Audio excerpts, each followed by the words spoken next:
I Don't Get It Podcast. Hey guys, welcome to the I Don't Get It podcast. We are doing an occupation series today.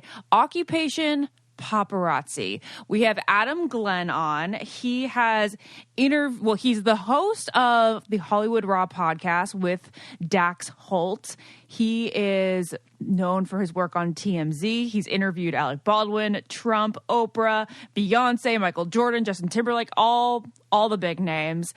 And welcome him to the podcast. Hey, Adam, is it okay What's that up, we call guys? you a paparazzi, or do you prefer It's totally fine. street journalist? So that's a funny story. I call myself a street journalist, and that's it. You know, listen, I'm not offended if you call me paparazzi. I just changed the title for my LinkedIn because I felt like the word paparazzi is such a negative term. Mm-hmm. Like, you know, people refer to it as very like a negative tone to it. So I figure if I change the narrative and call myself a street journalist, essentially I could change the narrative behind a photographer, behind a journalist. And that's, I mostly do video interviews.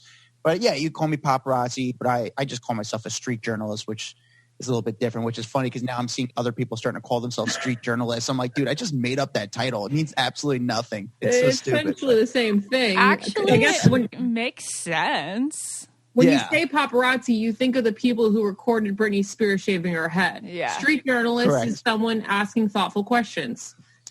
I guess so. I mean, listen, I think those guys are essentially journalists too, because, Yeah. you know, when again, we're going to get into this stuff, but I mean, you know, when you think of the biggest news stories in the world now today, it's, you know, a lot of it's celebrity driven and, you know, it's like, it's crazy. If it's political, they're journalists, but if it's celebrity, you're considered paparazzi. That is so true. And I was thinking earlier, are paparazzi or street journalists as needed today since everyone has their own phone camera in their hand? Yeah. And you could just see like Hailey Bieber out at lunch and be like, snap, snap, snap, snap. Well, that's what's going on now. It's where essentially you used to be a few people, you know, at least I'm based in New York City, you know, and LA is its own different element. In New York City, there's probably about, when I first started, which is a little over 10 years ago, there's probably about 40 paparazzi. And we knew all each other, like we were kind of worked together, but we all kind of worked against each other, but we all worked together. But now essentially with everyone having a camera phone, everyone is paparazzi. Everyone's a journalist. And, you know, now the celebrities are involved and now they take the photos, they put on their Instagram and they break their own stories. So essentially they can control their own narrative. So are they still needed? Yes. Is it still such a lucrative business? The industry's changed and everyone's just kind of rolling with it. So if I get a good picture of like a grade A celebrity, could I sell it to a magazine that I took 100%. on my phone? Yeah? Yeah, 100%. Yeah. It happens all the time. But the thing is, the average person doesn't know they could sell it. You know, the average person puts it on their Instagram. And then once you put it on Instagram, that becomes sort of, as long as you own the rights to the photo, that becomes like general from like anybody has the rights to use. I think Instagram essentially owns the photo then. So then anybody could use the photo and then they don't have to necessarily compensate you. It's a weird slippery slope. But it's like public domain. Average person, public domain. So if you take a photo on your phone, you could place that, you could sell that, you could license it, you could do whatever you want with it. There is sort of value to that. So would publications know that since it's not a real street journalist photo, that they could charge a regular human less if it's not their profession? They lowball them? Ashley, great question. So it's funny. I did this video recently. It was from a while ago. Shaquille O'Neal getting into a tiny smart car. And it's funny. I got hit up by the Today Show. And the Today Show hits me up and goes, hey, man, we'd love to use this awesome video. We'd love to use this video on the show. I'm like, listen, I know the deal. They send it to you not knowing, like, I know you have a budget. I know what you do is you usually license that stuff. I'm like, they didn't know they're doing with someone. This is how I kind of make my income. And I was like, hey, well, can you guys send me a deal? Can we license it? And like, you know, can I ask for a certain amount? And then they're like, oh, okay. So they try to see what they can get away with without paying you. And then eventually when I'm like, hey, you could pay me. And then they're like, oh, yeah, we'll pay you. So it's most people don't know that they could actually make money on it. And essentially, you know, TMZ sort of changed the narrative on that. They say, if you have a video, you have a story, you know, call us. And then that's what all the other publications are doing now. And even that model's changed a little bit, you know. You have the Dumois of the world. You guys familiar with Dumois? No. Oh, Dumois is like this private Instagram account that a lot of people follow. And, you know, people say, hey, I just saw Brad Pitt in West Hollywood on Sunset Boulevard. Oh, I saw this person, and they do spotting things. And, you know, it's like the average fan is breaking a huge celebrity news story because they're like spotting things or saying what's going on. And a lot of journalists are getting their stories from them. Before social media, before getting tips like that, how would paparazzi find stars? And on the same note, what was the percentage of stars calling the paparazzi and saying where they were, or their publicists doing That's so? a good question. So I could say from my personal experience, it's the 20% rule. I answer this question a lot. 20% comes from the celebrity themselves, 20% from the publicist, 20% from my tipsters, 20% from the venues, and 20% from me running into them. Now, 20% from the celebrity themselves. Some of them, not all of them, I have a relationship with, and I can hit them up like, hey, man, I saw you in New York. Can we do something? Can we do something real cool, fun? You're promoting something. Let me just meet up with you. Let me know your schedule. It'll be quick. And all right, cool. Bam. Some of them, it's like, hey, they tweet out their lunch. I'm like, hey, how'd you know I was here? You just tweet out your lunch, you idiot. Like, you just told me you're at Cipriani right now on Broadway. Like, you obviously, it's not 20% from the venues. Now, the venues will hit you up and say, hey, this person just entered the restaurant. Why don't you come by and get the shot? Because they get the press of it. It's great exposure for them. Amazing press. Yeah. 20% from my tipsters. Tipsters being my, from cops to firemen to homeless guys on the street to cab drivers to doormen to, construction guys, like random people. I have a great network in New York City will hit me up and say, hey, we just saw this person or this, blah, blah, blah, hit me up with tips. The publicist will hit you up and say, hey, listen, my client or, obviously you guys know the deal, the game that's, they'll hit you up about their clients and they want the exposure because they're promoting something or they want to be seen doing something or be associated with something. And then lastly, the 20% is for me running into them. And, that happens all the time. I'll be walking down the street in Soho and like this happened the other day. I was walking down the street and I was like, oh, there's Gigi Hadid, that's, I walk with my eyes up and you'll be able to spot people. And, it's become like a sixth sense for me. Like, it's like a fun game for me to like walk around, just spot people. That like is it's so just fun. A little bit more difficult with the pandemic and everyone wearing masks, but it's it's a fun kind of tricky game, but you'd be surprised how many people you run into a day that most people aren't even realizing, especially it's a little bit more different in New York and LA because there's more people here. Right. So when you're walking around, do you always have like your good camera on you, like your big chunker, or you're like trying to be sly? No, I have my camera in my book bag. Like I have a book bag and it's not even like the best camera. My camera could handle a few punches if it needs to be. Like it's a good enough camera. It's a good camera, but it's usually my book bag. I don't walk around with my hand. And then, I just I do laps. Like I kind of walk through Soho. I see my friends and, I know the door guys at places. I'll see the local homeless people who I know, which sounds ridiculous. Say what's up to them. Like I hang out with these people and then eventually someone walks by us and say, hey, who just came by? Sarah Jessica Parker. Oh, okay, cool. Boom. You go get it. Boom. So how do you do that? How do you create the relationships with these doormen? Like, and then to the point where they're like, oh, you know what? I'm going to help this guy out. Is it just because you are charming and very outgoing? Oh, yeah, please. Thank you so much. Keep going, Ashley. And handsome. Yes. You know what? For me, it was always like, it's about the relationships. And, I don't work in an office. I work on the streets. And these are the people we kind of work with every day. Just like a lot of people work in offices. I see the same people every day from door guys. And it's like just, I don't really consider them my tipsters. I consider them my friends because I'm generally like, I like these people. I hang out with them. People think I pay them off. And actually I don't because I don't make enough money where it's worth paying these people off. And there's also people have ridiculous things of how much the content's worth. Like just because I get a shot doesn't mean it's actually worth anything. Like I have to place it somewhere to actually make money. Like it's not. So I just, from being on the streets, I met a lot of people and just became friends with them. And when I first started 2009, 2010, this was during the crazy times when obviously the Britney Spears going wild, the wild parties and fights, the nightlife was totally different. And, I was, again, my background is I'm a stand-up comic. I just kind of fell into this world. And I always thought that, I was like, I don't know if I want to do this stuff. Like people, like celebrities, like telling you get a life and get a real job and people calling you paparazzi and like being shitty to you on the street. And you don't mind if I curse, right? Or no, go for it. Okay, cool. So I didn't really know if I liked that. And my thing was like, I just want people to like, but also at the time I struggled for a long time of getting a real job. I went to school for PR, couldn't get a job, went back to school, got my teaching certification, couldn't get a real job. I'm out of college for a couple of years with no health insurance, struggling, anxiety. How am I going to get by? Then finally I fell into this job, and my first gig was TMZ. And I was like, listen, I'm going to bust my ass just to keep a job, and I started busting. I was working probably about 80 to 100 hours a week. And it sounds insane, but I was, because I was so nervous about losing my job. Mm-hmm. But my goal was, for every single time a celebrity come to New York, I wanted them to run into me. I wanted them to get to know me and be like, hey, he's not such a bad guy, And like, I wanted to be like, yeah, he's a cool dude. Like he's one of us. Like he's cool. He's not like trying to catch me on anything. He's not. And eventually, like Shaquille O'Neal was like the first one, kind of took me under his wing. And then people like Oprah kind of took me under their wing. And then like just basically realized, like, what's your deal? I was like, dude, I'm just trying to keep health insurance right now. And like, I was able to talk. I always try to talk to the people off camera, not just on camera. And I want them to know that, hey, listen, I'm just trying to eat too. I'm not trying to catch you. I'm trying to tee you up for you to hit a home run.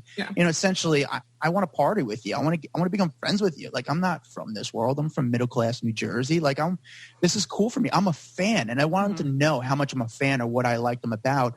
And I think over time, just by putting myself right in front of them all the single times, again, every single time Kim Kardashian came to New York, I always got in front of her and made sure at least I crossed paths with her. Mm-hmm. Same thing with a bunch of celebrities. And over time, we started to build relationships. And some of the publicists started to like, all right, he's cool. I know who this guy is. And then, Beyonce put me in a music video to sang on the street with Aretha Franklin, got to know her people and became friends with her, and sang with Michael Bublé, and just like a bunch of random like insane experiences. Yeah. This is crazy. I know. I read all about this. It's like, wait, okay. Yeah. So do you feel you have an advantage over other, I'm just going to continue using the word for sake of simplicity, paparazzi, because you get to know them more on a personal level and you present yourself like a fanboy? Because you're kind of fun. So that's a great question. I think it's a little bit more scary because you don't know how they're going to react. So most paparazzi, are doing photo. There's not many video guys, but the photo guys are now doing video, because what they do is they have like a little camera on top of their camera. Mm-hmm. So that's actually doing video as they're doing stills. Okay. For me, it's a little bit more scary because like I'm not trying to get that. For me, from getting Gigi Hadid walk from one door to the other, it's not going to do anything for me. No one's going to buy it. No one cares. It's stupid. Maybe like people like look at it on Instagram or YouTube, but it's hard to monetize that. For me, I always look for engagement, and engagement means I got to talk to them. I got to interview them. And it's a little bit more ballsy, like it's like, I always say this, I hit on guys, I hit on girls. Like you have to charm them into talking to you. Mm-hmm. It's a little scary because you don't know what kind of mood they're in, if they don't like the paparazzi, if they're in a bad mood. But it's like, yo, what up, dude? How you doing? Like, what's going on? And I feel like sometimes like the New York accent kind of gets with them. And I kind of like, they kind of like, they see me smile and they know maybe my body language is like, yo, what's up, my man? And like, they kind of like, they know it's kind of fun and cool. And that's the scary part, is I don't know how they're going to feel. And that's, it's a much more different dynamic. Like, but the thing is with me, at least, sometimes the flash photographers want me there because I could kind of open up the celebrity and make them smile. Yeah. And again, the only way a photo is going to sell, A, if it's good fashion, or B, if like they want the paparazzi want good photos. And what is good photos? A celebrity smiling, being happy. So, and I'm not competition to the other photographers. The video guys, I'm competition, but the other photographers, I'm not. So we essentially sort of work together because it's like, hey, I don't get in their way. They get good shots. I get that video. And I'll tell you what, the bigger the celebrity, the cooler they are. Oprah, awesome. Brad Pitt, awesome. Shaq, David Spade, awesome. Like great, like genuine good people. And then you deal with like the lower tier, and they're the ones who play games. I'm like, dude, I know. Really? Right. Like they're the ones that are like, I can't pretend like I like this. But in the same breath, like they need to be nice to you to get you to post great photos of them, or post them at all, because good or bad press, like Mel Gibson punching the camera is going to get you almost more money than like a smile too. So you can't, like, either or, really nice or really mean is going to be interesting for all of us. Sorry, I'm so dark here, guys. Sorry. No, so am I. I'm sorry. I'm just in my part. It's you're right though. It's people always think. I remember one time talking to Seinfeld, and he was like, he was talking about like, dude, I'm just trying to engage. Like, I'm not trying to provoke you. Like, I'm not, unless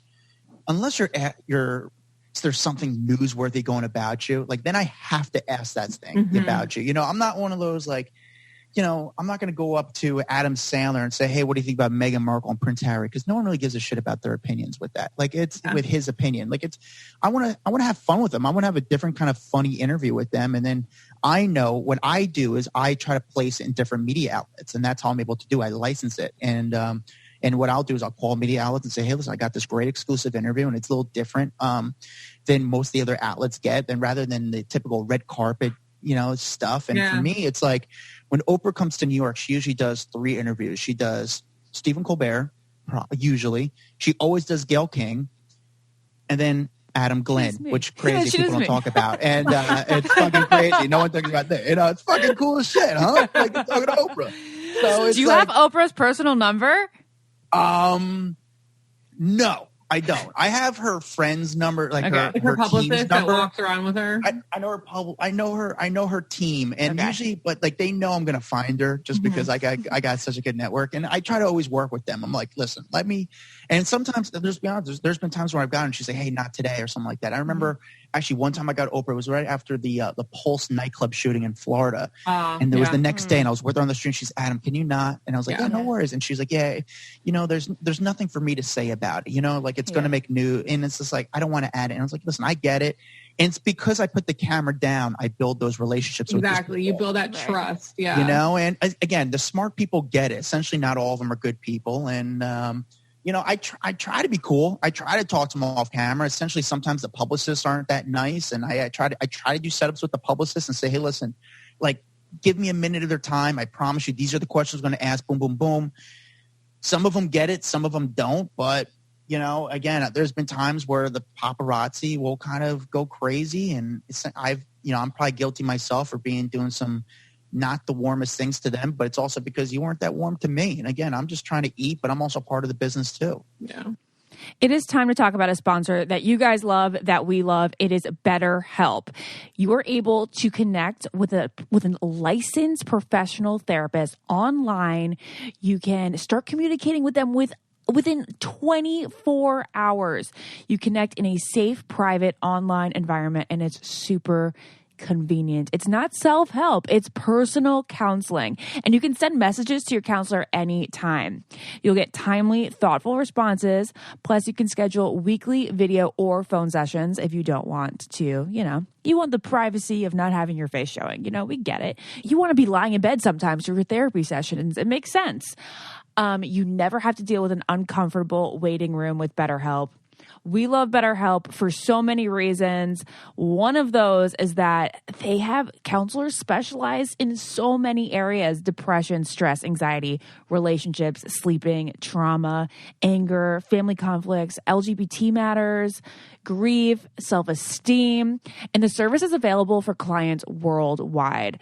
And there's a broad range of expertise available, which may not be locally available in your area. Like maybe you can't find somebody who specializes in this. You have to drive too far, and then you have to worry about anybody seeing you. You never have to worry about that here with BetterHelp. And it's also really nice because you don't have to deal with parking or wearing a mask. You just do it right there online. It's also affordable. We love that BetterHelp is affordable, and everything that you share is confidential. And you guys, it is popular. In fact, so many people have been using BetterHelp that they are recruiting additional counselors right now in all 50 states. We want you to start living a happier life today. And as a listener of the I Don't Get It podcast, you'll get 10% off your first month by visiting BetterHelp.com/getit. So join over 1 million people taking charge of their mental health at BetterHelp.com/getit. That is BetterHelp, HELP.com/getit. You also play games with them, so much so that it led to a syndicated show called South of Wilshire. South of Wilshire. Yeah, thanks for watching, guys. No, I'm just kidding. I did it. So I was at TMZ for a pretty decent amount of time. I killed it there. I was the number one camera guy. I loved the job. I loved the job. Again, I still do it. I loved it, but I broke a lot of ground there. Again, I was the one to start breaking these relationships with these celebrities. And Shaq would kidnap me for the day where, again, Beyonce put me in a music video where I had the number 4 quote of the 2014 The year 2014, I had the number 4 quote of the year, which was for Roger Goodell. That was the crazy story. So you guys remember the Ray Rice story in the elevator? Yeah. So the TMZ was the one that broke that story. And then all of a sudden, it's a wild story. I haven't talked about this in a while. So TMZ broke the story of Ray Rice in the elevator. Then all of a sudden, a few days later, the NFL is doing this press conference at this hotel in New York City. Last minute, I get a call to go cover this press conference, but like we weren't like the NFL. I don't think was going to allow us TMZ into the press conference. I think I might have had like a little bit of an edible in my system or something like that. It was like a Friday, and I was like in gym shorts, and I was with my coworker, and it was a nice day. And they get a call like, "Hey, try to get into the press conference." And we just kind of walked into the press conference, and no one stopped us. Good. I'm sitting in the back of the press Freedom conference. of the press. Let TMZ in. Yeah. Yeah. Well, it's funny. They had this press conference. Everyone's wearing a shirt and tie, and I'm wearing like a YMCA shirt and like mesh shorts. Like I look like I have like 9th grade gym class. Like just like who's this guy? Yeah, who's this kid? I'm sitting in the back, and then all of a sudden, like I'm so kind of bored during this. I called my friend Benji Bronk from the Howard Stern show. I go, Benji, you should crash this press conference. And Benji crashed this press conference, and it was like an insane thing. It was all over the news, and it was so funny. If you YouTube it, you'll see Benji crashing this press conference. It's like huge, like live on ESPN press conference, and I kind of set up this whole thing up. And then all of a sudden, I get a call from my boss, like, get on the mic. And I'm like, okay. And I start putting my hand up for the mic. And again, this is live all over the world. And they're like, get on the mic. And they kept giving the microphone to the same people. They gave it to Peter King, I believe, of Sports Illustrated, and then Rachel, I forget the girl's name, the reporter from ESPN. They kept going back and forth to the same people. And I'm like, dude, like, give me the mic. And then finally I see the publicist, and I go, you see my hand up, give me the microphone. She gives me the microphone, and I go, Miss Godell, I go, Adam Glyn with TMZ. And all of a sudden everyone's like, oh, turns around, looks at me. I'm like out of it. And all of a sudden, like, I asked them 2 questions. I go, Mr. Godell, you guys have a whole legal department. Why didn't you like just call the to get the video? And he starts giving me this BS answer of why I didn't do it. Mm-hmm. And then all of a sudden they try to take the mic from me. Then I just kind of act like I pulled the microphone back. And I said, well, we made one phone call and got that video. And you guys have whole legal, can you explain that to me? And he couldn't explain that to me. And then all of a sudden the press conference ended abruptly. Next thing you know, and again, this is like a Friday afternoon, I'm like packaging my stuff to like leave the press conference. All the reporters are coming to me, hey, great job. I'm like, oh, yes, thanks. I don't know what's going on. Adam. Next thing you know, like I get a call from my boss, and he's like, hey, what's the vibe like right there? I'm like, it's fine. Just clean this stuff up. He goes, dude, you're trending on Twitter right now. I go, what? He goes, you're trending on Twitter. And next thing you know, I go in my car. They're talking about me on the radio.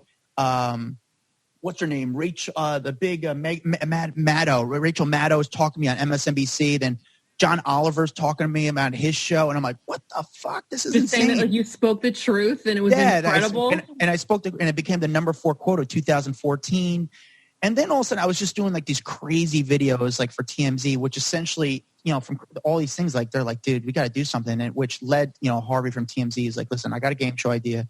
I want you to come out to LA and produce it. And we did 68 episodes, and it's pretty cool. Again, I'm just a paparazzi on the street. Then all of a sudden hosting a game show on Fox, and we were able to do it. It was a great experience. And it was just, just to be able to say I did that, host a game show is insane, That's really fun. Okay. Right, my stories are long, but it's wild. No, I love it. So we see your tactics here. You're very personable. When you first got started in 2009-ish, did you implement those tactics right away? Like, did you feel pesky for a while? Like, how people, celebrities are like, oh, I hate the paparazzi. Like, did you feel like a burden, or did you kind of like always step out with confidence? No. I almost left the job because I just didn't feel like a good person, like ambushing these people with a camera. It was like, like it felt gross, and like it's not for me. But then I realized if I could get in a position where they kind of like walk into the camera rather than like scare them, like boom, and then all of a sudden I realized I didn't like to do stuff with kids. Like I never want to do the kids. And I remember one time like Matt Damon, I was like, hey Matt, do me a favor. I was like, can I get you real quick? I got a camera. Can I ask you a few questions? Like I don't want to get you the kids. He said, yeah, no problem. Pulls the kids aside. I got him without the kids. I just didn't want to be that guy. But I always, but essentially what changed for me was like I put myself in a position where they kind of walked towards me, so they saw me coming from like 30 yards away. So like, oh, a camera guy, so if they weren't into it from a distance, like, yo, no, can I not do it? I'm like, yeah, no worries. Don't worry about it, And again, I just hope they remember that, you know. But then also I try to ask questions that will tee them up, and they realize, like, hey, I'm trying to be cool. And then, you know, again, bodyguards. I've gotten to my fair share of fights with bodyguards, but eventually, like, I became cool with them because I always tell the bodyguards, like, you know, the ones who get it, who are professional, they understand it. I always say, you know why I'm here. You know what I'm doing. I'm just trying to get my video. Don't worry about me. Protect them from the other people on the street, because those are the people we don't know what's going to go on. Like, that's true. I'm keeping my distance. I'm not hiding. Like, you know what I'm trying to do. Like, there's not. Like, we've seen fans grab people and get like really mad. Like, I think someone grabbed Kylie or something. She was like, ew. Someone grabbed Kim. Yeah. So I've seen it done, man. And again, most of the bodyguards are pretty cool. Essentially, like, some of them are a little tough and some of them could be assholes. I've never really gotten to any kind of fights per se. I've seen some. Actually, I'll tell you a story. This one time, so Drake and Rihanna were eating at Nobu. This is when they were first. You don't mind if I tell you the story, do you? We want you to. Please. Okay. All right. So Drake and Rihanna were essentially dating at Nobu, and they were dating at the time, and they were at Nobu. And Nobu in New York City, in the upper, is on 57th Street. It's a weird location because it's like in an alleyway. It's like in a corporate building, and you could go out two sides. You could go out on one side, or there's an alleyway of the street where you could go out the other. I'm just trying to paint the picture. So we're outside, and all of a sudden, it's me and a bunch of paparazzi hanging out, BSing. It's a nice Thursday night. Drake's friends come out, and they kind of, like, there's about like 8 of them. They come out, and they stand in like a wall in front of us, like it's about to be a showdown. We're like, what the fuck is going on? And we're like, what is going on? Next thing you know, a car pulls up on the other side of this alley on the across from us, which is about 100 yards away on the other street that we could kind of see through. And Drake and Rihanna come out and start walking the opposite way. And they say to us, you guys aren't going anywhere. And we're like, what? Like, what the fuck? First of all, we could go where we want. It's public property. We could you can't tell us what to do. Mm-hmm. So next thing the paparazzi, like, what do we do? What do we do? Next thing we're like, let's go. God. Boom, we run like it's a fucking Alamo. You know, we all run around them like, charge! And we all run around them. It looks like a big game of like manhunt, like tag. Like, we're all running around them like, fuck, I'm pretty fast. I take off. Everyone takes off around these guys, runs through them. We run up, we get the shots. Some guys got some shots. I get a shot, and as I would get closer to them, not even that close to them, I get punched in the head. I didn't go down, and because I didn't go down. And I said to him, he was like, "Oh, that's your punch? That's all you got, dude? Like, that was weak, brother." And then, like, some of the other paparazzi were really getting into fights with their friends, and they jumped in the car and took off. And the paparazzi chased them. They're like, "Fuck that! You just assaulted us, you know? Like, we're chasing after you." And then it became like a car chase around New York City. And then they took off to Jersey. I wasn't hurt. I didn't care. Actually, at the time, my company said to me, do you want to file a police report? And I was like, I don't want to file a police report, because if you file a police report, that becomes public information. And I don't want my name in the press for something like that. You know, like, I was just happy I didn't go down. I took a shot to the head by Drake's buddy, and I didn't go down. Yeah. The next day, I got a call from Drake's manager's rep. He's like, hey, you know, we heard you were there. We're so sorry. You know, blah, blah, blah. Can you try to, like, not make sure this goes out? Kind of. I was like, yeah, I don't care. And then they sent me like a bunch of cookies. I was like, all right, we're good. All right. You know, I was like, very nice. Send me some cookies or something. You know, he could have sent me a hoodie or something like that. But dumb. I know, but that's like I've really not really seen too many fights. I mean, mostly the fights are just the crazy people on the street, but the bodyguards know the job. And again, the smart ones get it. Like, I'm very close with like Floyd Mayweather's bodyguards. Like, I talk to them all the time, and, you know, they'll help me out, and, you know, they'll let me know if like Floyd's not in the mood today. And Floyd, like, you know, I have a good relationship with him. I'll be like, Floyd, what up? And I was just in Miami with him, where he's like, dude, can we not do it today? Why don't you come to my birthday party that night? So I went to his birthday party. So like you like fly down to wherever, like, you know, the celebrities are going to be, like the grade A celebrities. So I've done like small stuff. Like, Floyd was there. I was down in Miami for the month, and I brought my camera with me. So I was like, and I did some interviews down there, and I got Floyd and did very, very well with that one. But I'll go to like the Super Bowl when there's a bunch of people. I won't travel to get celebrities for me, because it's just not worth it. It's not. They're all right financially. It's just not. It's the financial, the money you put out, the money come in. It's too much of a gamble. There's other guys that do that, but for me, that kind of works for himself, and it's just not. It's not worth it for me. So you're totally freelance. I am freelance. Now? Yeah, I am freelance. I have like yes, I'm totally freelance. It's good. It's fun. I'm doing well. Nice. I'm able to like ask the questions I want and not have to feel like an asshole, and not have to work the assignments I don't want to do. And I don't want to be the bad guy, get to choose the stories. Mm-hmm. And I'm financially able to pay for my life. Listen, I got a pretty fun, good life. I'm able to go to the gym in the middle of the day. I'm about to go work out your That is boy so Dale good. Moss in 45 minutes. And, Wait, so is Dale Moss going to train you? Like, what's the Dale Moss deal? I've known He Dale. wants you to follow him right now. Yeah, right. No, I've known Dale like, dude. I've known Dale for a long time. I knew Dale when he like before he went on the show, and then all of a sudden, like, it was just. I've known him for a while, just around the New York scene, and we kind of work out in the same circle. So we just kind of hang out. But now I'm kind of helping him out with some stuff and adjusting to this new life because it's kind of wild, you know. But I feel like for me, a guy like, you know, from my position now that I know both sides of it, and I break a lot of stories that I could help people as far as in the PR world, as far as control the narrative and kind of get their point across, just like a publicist does. You know, I think essentially a lot of times publicists they're going to hate me for saying this, are overpaid, you know, for what they can actually do, because it's really not that difficult. And a guy like me, it's like I do that job for a lot of these people, a lot for my friends. So what's the deal with photoshopping? Like, celebrities will pay for you to touch up their photos before they go out, or how does that work? So there is some celebrities, some very, very big celebrities that kind of have deals with some of the photographers, and they'll do that for them. You know, like, you know, you'll see a lot of times in magazines now, like Katie Holmes drinking a Zico water in a Walgreens somewhere. You're like, what the fuck? Like, what's the paparazzi got this shot? And the photo's perfectly out, so you see the brand's name.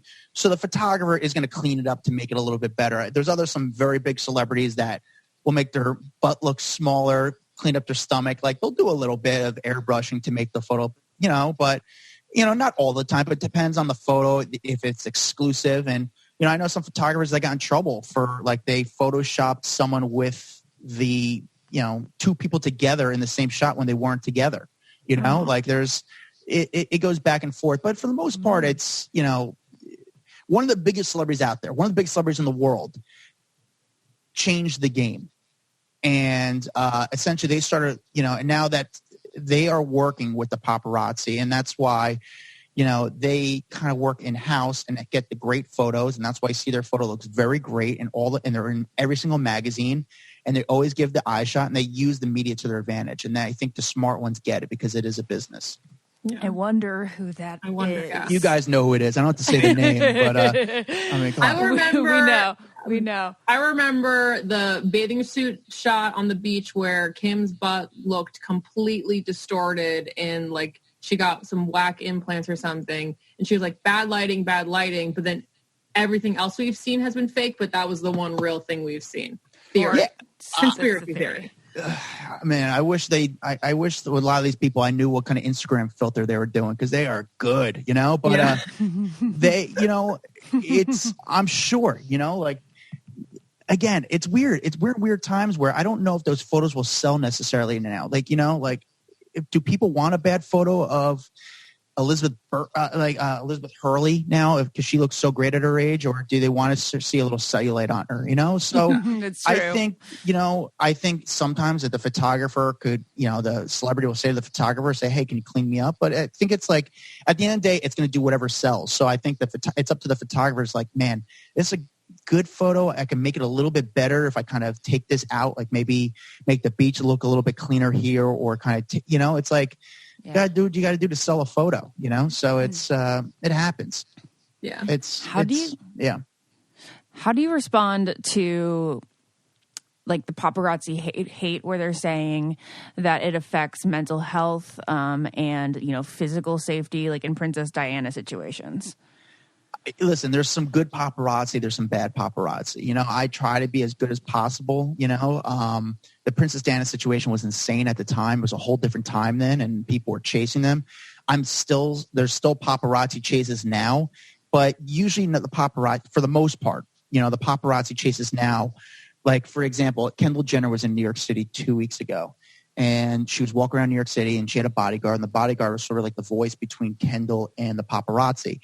And the paparazzi were following Kendall, not chasing her, because they're like, hey, listen, we're going to Cipriani. So once they let the photographers know, it doesn't become like a crazy drive situation. It's like, okay, we know where you're going. We don't have to chase you. It's for everyone's safety, you know? And then all of a sudden, like, she gives up the shots. And then eventually the bodyguard came up to the photographer and said, hey, guys, you guys got the shot, right? Which is pretty much like, guys, like, we're good, right? Like, she gave it up, you're good. And the photographers will go one way and she goes the other and doesn't have to worry about it, you know? Again, that's you hope what happens. Like, essentially, not many people know that. I'm sure, Bieber is followed all the time still. But again, it's not as much like, as long as you don't hide and you kind of like, hey man, I'm going to follow you and trying to get some shots. It's sort of like a two-way street here. It's like, if, you hope they say to you like, hey, listen, if we gave this shot, and that happened. Actually, I saw a video recently. Bieber was going away with Haley. He goes out in this big tour bus and he got out of the car and he ran out to the photographers. Hey guys, listen, can I give you the shot now real quick so you don't keep following us? And they're like, yeah, sure. Boom, boom. They did the shot. He jumps away and it's good for both people, like that's it. So it doesn't really happen as much anymore for the most part. I'm sure it still happens. I'm sure there's people waiting outside Britney Spears' house every single day because people are curious what she's going to do next. True. But again, I don't know the relationship they have with the photographers out there where it's just like, hey guys, we're going here. We're going to the market. Can you please not do it? Or, I don't know those relationships. As like a millennial, I feel like the height of paparazzi was like the club scene with Paris Hilton and Nicole Richie. Lindsay Lohan. Yeah. What has changed in the club scene? Like, why is it not a thing? I mean, before COVID, like, why is there not like cool fashion shows coming out of clubs anymore? I'm with you. I miss it. I was a guy who was a big nightlife guy in New York, and now there's no nightlife. And I think it's like, it's different. In LA, it's all about these houses. I think in LA I've talked, I've interviewed, I got a podcast, the Hollywood Raw podcast, Ashley came out. We talked to a bunch of these huge TikTok stars like Bryce Hall and all these people and the Hollywood Fix guys.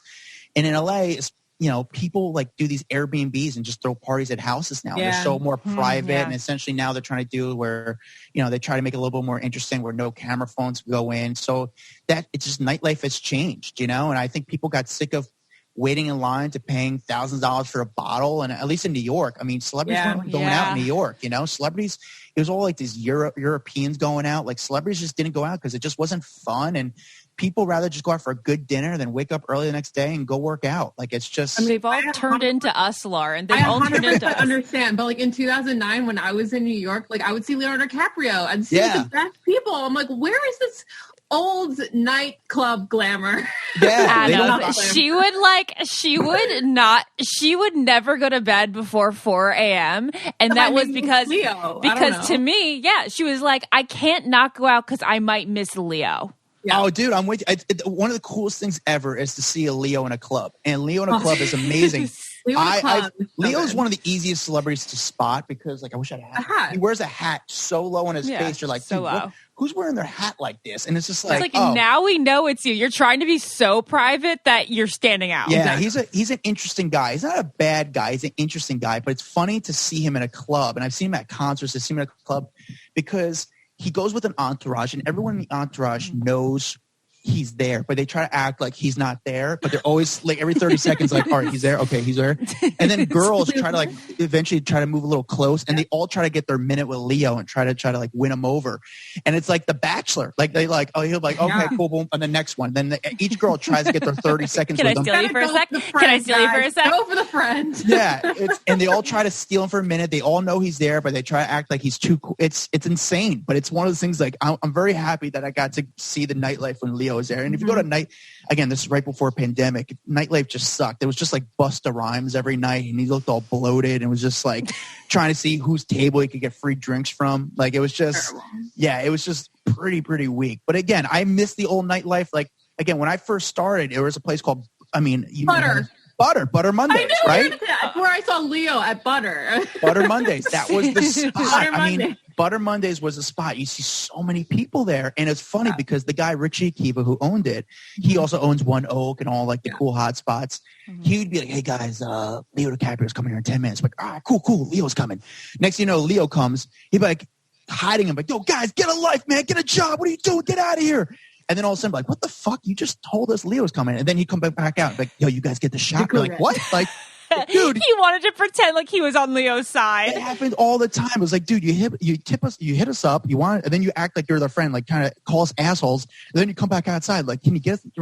We were so confused. We were like, what the fuck? I love it. Yeah, listen, it's a game, man. It's funny. It's fun to me. It's great. So yeah, it was great. It was fun. I loved it. Yeah. I have a lot of like superlative moments that I want to ask you about now. Okay, ready? Yeah. Nicest celebrity. You can ramble off a few. Joan Rivers was the best. Joan Rivers was amazing, incredible person. Every time you saw her, she'd always take the earrings from her ear and give it to you, and say, "Give this to your grandmother." She was so sweet and so nice. Shaquille, like I brought his name before. Shaquille O'Neal is like a great person. Like he's just a great human being. Like when I talk about him, like I almost could shed a tear because he's such a good person. And I actually said to him one day, I've got to see him in so many different. I have so many great Shaq stories, and like one day I was with Shaq, and like I'm in the car with him. We're going like he's doing a bunch of. He sees you on the street, and then he brings you into the car. Yeah. We're friends, man. We're bros. Like, we'll you know, he's my bud. But it's funny, like one day, the first time I'm with him, like we're in New York, and like it's like I went with him to like The View and did like a bunch of TV shows with him, and then all of a sudden, like he's like, I'm hungry, let's get lunch. I'm thinking like I'm with Shaq, we're gonna go to like Nobu and stuff like that. He's like, yeah, I'm going for like Boston Market. I'm like, what, dude? Like Boston Market? Like, dude, like I am so pleased. I'm like so excited to eat some like caviar, like something rich. And I'm like, dude, we're eating Boston Market. But instead we went to some like random burger spot. And we went to this random burger spot. And as we walk in, like obviously Shaq stands out. Yeah. And he shook everyone's hand as he walked in. Everyone's like, hey, Shaq. He shook everyone's hand. I was like, dude, why do you shake everyone's hand? He goes, you don't understand. I shake everyone's hand because not only did I make a fan, but I just made 3 other fans because they're going to tell 3 other people a day, hey, guess what? I just met a Shaq. Not only that, I was able to make someone's day. He goes, what's cooler than that? And all I had to do is just shake their hand. Like, that's so cool. Yeah, hide. He's like 8 feet tall. You might as well be nice. Everyone's just stare at you anyway. He just gets it. He gets the joke. Yeah. He's just a good person. Then I'd say David Spade, who I said before, great person. I've had lunch with David Spade. Oh, yeah. Like, he's a big Bachelor fan. Yeah, he's so sweet. He's so the best. He's just a good person. Again, I said the Michael Bublé. I'm trying to think who else. Oprah is awesome. Oprah's really cool. Brad Pitt's a great guy. Brad Pitt's like really cool. There's more good. Here's what I say. I always say 90% of the people are cool. 5% aren't into it, which I respect. The other 5% are assholes. And then we'll get into, obviously, who's the asshole? All right. So exactly. The obvious next question. Claire Danes. Okay. I know, random, like just not nice. Ryan Reynolds is very awkward. Like not really the one. You want him to be Ryan Reynolds. You want him to be Van Wilder, like that sarcastic type dude. I personally don't love Ryan Reynolds. I don't understand the fascinations. I don't get a good vibe from him. I think he has a bad soul. It seems like he's like a little bit full of himself in the way that it's like, I'm so funny. I'm so lovable. Funny and attractive. Everyone, you must love me. Yeah, it's just, I feel like he's not really that great. Hugh Jackman's a great guy. But Ryan, I feel like maybe he's just not really the warmest type dude. I'm trying to think who else. Again, I'm trying to think if it's easier if he give me like an Us Weekly in front of me and I could be like, all right, cool, good, asshole, cool. Oh, I got a crazy story about this person. Oh, I got shit on this person. Okay, well, I can give you a few that like are meaningful to me and Lauren. Yeah, sure, and I could give you my opinion on that. Justin Timberlake, cool or asshole? What do you think? Okay. Okay, I thought it was your experience. No. He's not bad. I have had weird experiences with him, but he's not terrible. I respect that he's very kind of normal. One day I ran into him on the street, and this was years ago. It was a Sunday night. He was eating dinner in Tribeca. It was a random spot, and I saw him leaving lunch, eat dinner, and he was eating with a friend, and he was walking down the street by himself. And I'm like, Justin, what's up, man? And he goes, yo, man, I don't do this stuff. I don't do this. And I was like, all right, cool. I put my camera down and started walking away. He goes, and stay away from my house. I go, yo, Justin. I go, I don't wait in front of your house. Actually, that's why I stopped filming, because I know you live there, and I stopped filming so I didn't show your address. I said, by the way, if you look out your window, most of the photographers sit here. And then we just start talking. And then he started to be cool. He's like, hey, man, I really appreciate that. I was like, yeah, I'm not trying to be, so he's not bad. He's not like into it, but he's not a bad guy. Okay. Yeah. What about Justin Bieber and Hailey? Because Lauren loves Hailey. Very cool. Very, very cool. They're nice. They're great people. Crazy story. One day, it was a Friday night. I sit on the bench. I got 2 great Justin Bieber stories. Once, this was like years ago. This is, again, maybe 2013. Justin Bieber, I knew, was checking into this hotel in Soho. I knew he was checking in. I got it tipped off that he was going in. I'm waiting outside. I knew he was supposed to get there at 10 p.m. at night. I'm waiting there. And next thing you know, I see the 2 car. I'm outside with like 4 fans waiting for Justin Bieber to check into the hotel. Next thing you saw, we see 3 Escalades go to the back of the hotel and go into the garage. And all of a sudden, they pull into the garage door, and the garage door starts to close right behind them. And the fans like, Justin! And all of a sudden, the garage door, and next thing you know, Justin rolls down like Indiana Jones.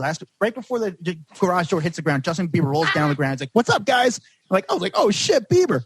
And he was like, what's up? Took photos of everyone. Super nice guy. He was having fun by himself. No security. Not by himself. Very nice. The second story, this was last year. Not last year because that was pandemic. Right before the pandemic a little bit. I'm sitting at the Bowery Hotel in New York City, which is a big celebrity spot. And all of a sudden, I just got done with the gym. It was a Friday night. And I see this girl sitting on the bench. And I go sit next to her on the bench. I was going through my bag, just get my shit together. And next thing you know, I see this girl FaceTime with her a friend on the phone, and all of a sudden this hand comes out, like starts talking to the girl, and hand comes out to me and goes, hey, what's up, man? My name's Justin. I look up, it's Justin Bieber and Haley. And I look next to me, it was Ashley Benson sitting next to me, who I didn't even realize. Like, oh shit, it's Ashley Benson. I was like, hey, what's up, Justin? I'm Adam. I'm not with her, but nice to meet you, man. Cool. He's like, oh, I'm sorry. And it was just awkward because he thought I was with her. And we just all start BSing for like 5 minutes. And then he goes into the hotel and has a drink with Haley, and Ashley Benson's still sitting next to me. And I just kind of leave for a second. And then like 5 minutes later, I just ran to Justin back on the corner. And I was like with Haley, and they were just walking around, the two of them, no bodyguards, nothing. I go, hey, Justin, like we start talking again. I was like, hey, man, can I get a photo with you? It's a great story. He was like, absolutely. Take a photo with him. So Justin Bieber is actually a very, very good guy. Oh, my God. I love him. Yeah. Very nice to hear that. What about Taylor Swift? Oh, yeah. Taylor Swift. Yeah, she fucking sucks. Yeah, she's also an interesting one. She's rough, man. She's not. She walked backwards one time from you guys. Dude, she's not. I remember 2011. She was going to Targets all over and dropping her CD, and I was like shooting there for press, and they had some photographers there. And I remember it was a Target in Harlem. I'm like, why is Taylor Swift at a Target in Harlem? And I was sitting there waiting for her to come in. Like everyone knew she was coming, but it wasn't even that many people. I was sitting there trying to film her, like just take some B-roll. Her dad came in, took me by like my shirt, like pushed me against the wall. I was like, get your fucking hands off me, dude. Like it almost got weird between me and her dad. But Taylor Swift is one of those people, like she plays a lot of games, and then also she tries to act like she hates it, but then she does her makeup when she leaves the gym, and she's giving you the over the back shoulder and giving the shot, like she's posing as she like walks around. But I've never really seen her warm to the fans, and she's not really great to her crew. It's just not, she's not pleasant. What about Tom Cruise? Nice guy, very interesting guy, because all Scientologists, from my experience, have always been very, very nice. John Travolta? Very nice. Super nice guy. John Travolta's great. All Scientologists have been very, very nice.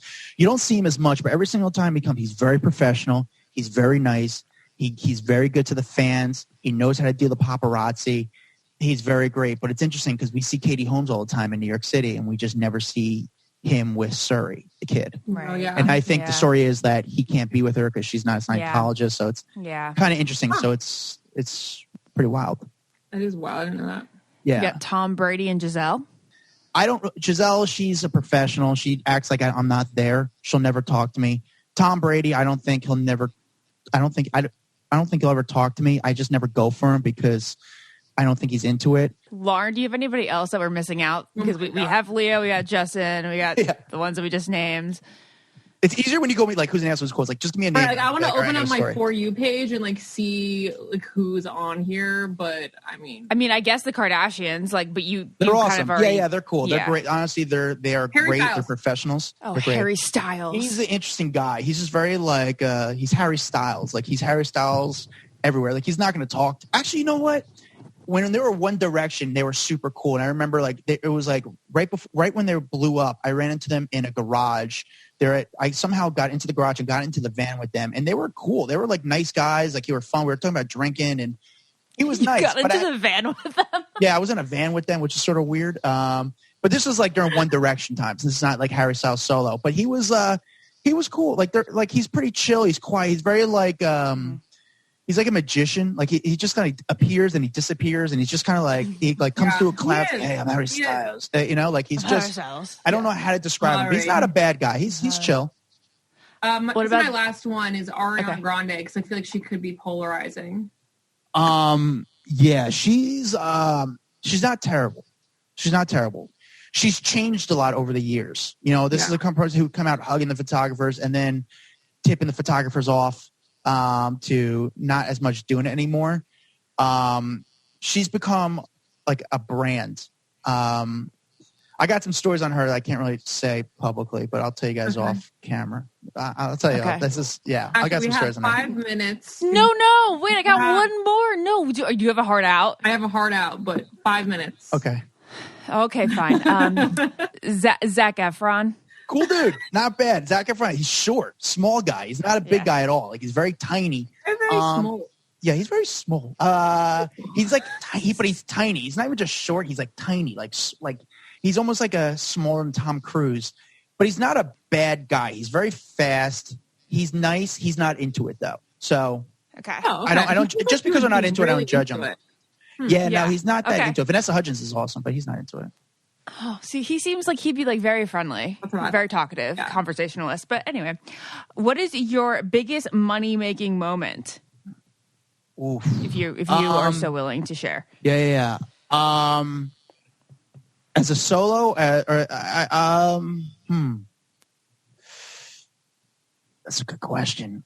Or just like your Kevin Hart, get. you know what? I would say I've had some really huge gets. Like I got Conor McGregor, and this was a big change for me. This is when I ultimately said "fuck you" to everyone. When I went on my own, I got a huge Conor McGregor interview on the street, and what's good for Conor McGregor is that he's good internationally. It's not just good in America. So that means it goes all over the world. And I got this interview with him on the street. It's awesome. It's real, and nobody gets interviews really with him. And I got this awesome interview with him. And instead of selling it, I just watermarked my name on the video and gave it out to everyone for free.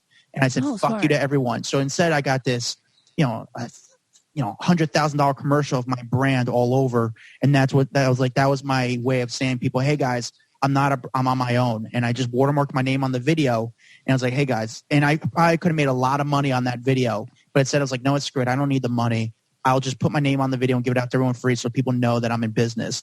And then weeks later, I probably got Kevin Hart, and this is a crazy thing. Kevin Hart, when he was going to host the Oscars, remember he didn't stop doing it because of old comments, old tweets, or something like that. Or old jokes. But the next day he was doing Good Morning America, and I know Kevin pretty well. I have a great relationship with him. He's one of the best ones out there. I saw Kevin at the gym, and I said, Kev, there's cameras outside. Let's talk to me. I'll ask you the questions. I'll tee you up. I won't provoke. I'm just going to be a platform.